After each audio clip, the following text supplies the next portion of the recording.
Okay, back with another video with AC's TV repairs. What we got here is a Hitachi. Customer says that it is basically, you can still see it on the flashlight test, and even without the flashlight test, it seems to be dim.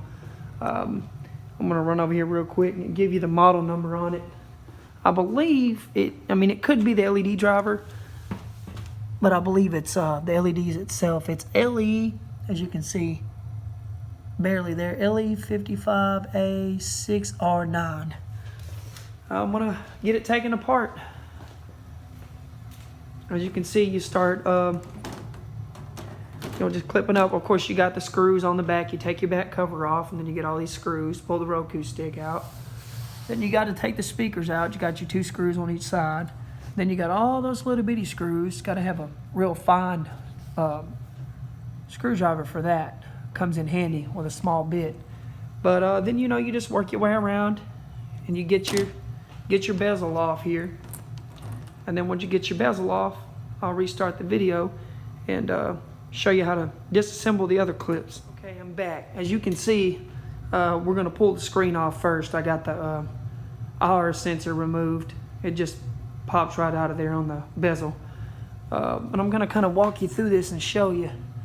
This comes out of here. It just sits in this little plastic grooves. And it'll have some, looks like frame tape on it, which is these little pieces of tape here. They just take them off and just pop them out of each one of these little grooves here. Of course, with undoing your ribbon cables from your T-con, they just pop these up, pop up, and then the ribbons fall out. You take these out, get them hanging down, and then of course you got you some suction cups, and you snap it to the screen. Other people do it different. They don't do it like that. Me in the past, when I didn't have suction cups, if you can do it, you just got to be real gentle and just slowly ease this up with both hands, and then set it down on something that's real, safe. I do it like that. I'm not telling you to do it like that, but if you do it like that, you can set it down on something that's safe, like some styrofoam or a soft blanket. And even when you pick it back up, be super careful, because these things are very fragile. This is the whole brain of the TV.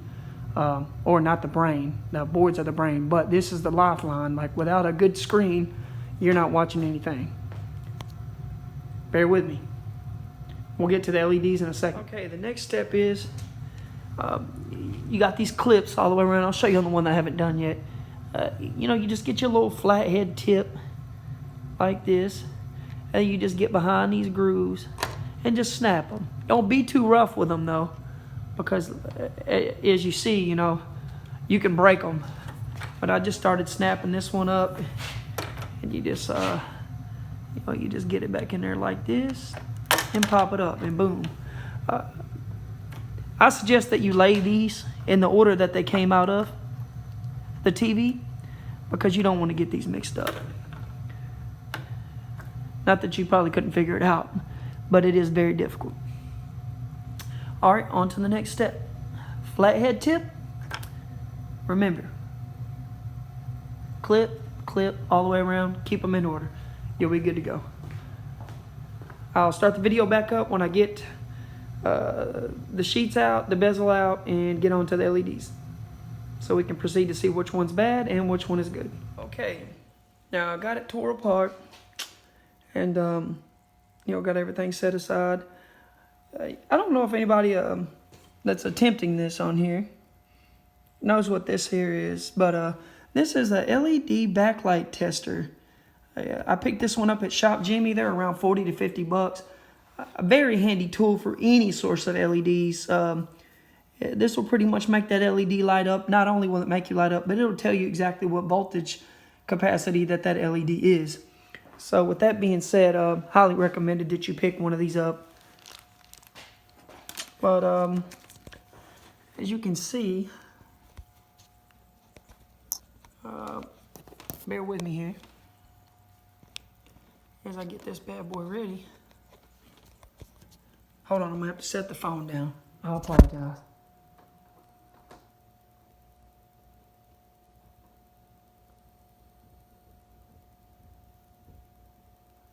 Okay, and as you can see, I'm touching my positive to my positive and my negative to my negative. And all that is actually happening is we have 3 that are faintly glowing. But I mean, I can already tell where my problem is. It's there and there. So I'm gonna have to repair them. That's what's shutting this down. I'll repair them and see what we can do. Okay. Back with the finished product, as you can see, they look a little darker than normal, but that's just because the way this camera is. They're actually not as dark as they look.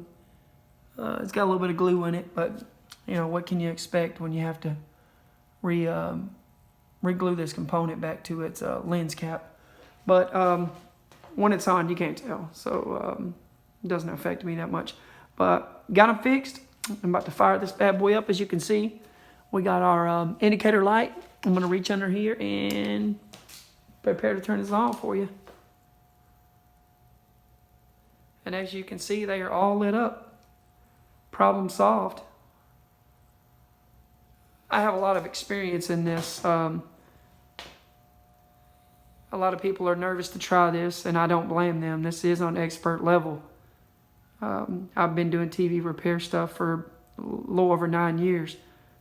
It looks easier than what it actually is. If you're not careful, you will damage your set beyond repair, or to an expensive repair. But this one can be done if you just take your time and slow down and actually pay attention to where everything goes and how it goes apart and how it goes back in. I can do it a lot faster than most people because I've been doing it for so long. But good luck. I hope this helped y'all in some way to get y'all set back together. Once you get it fixed, put everything back the way it was.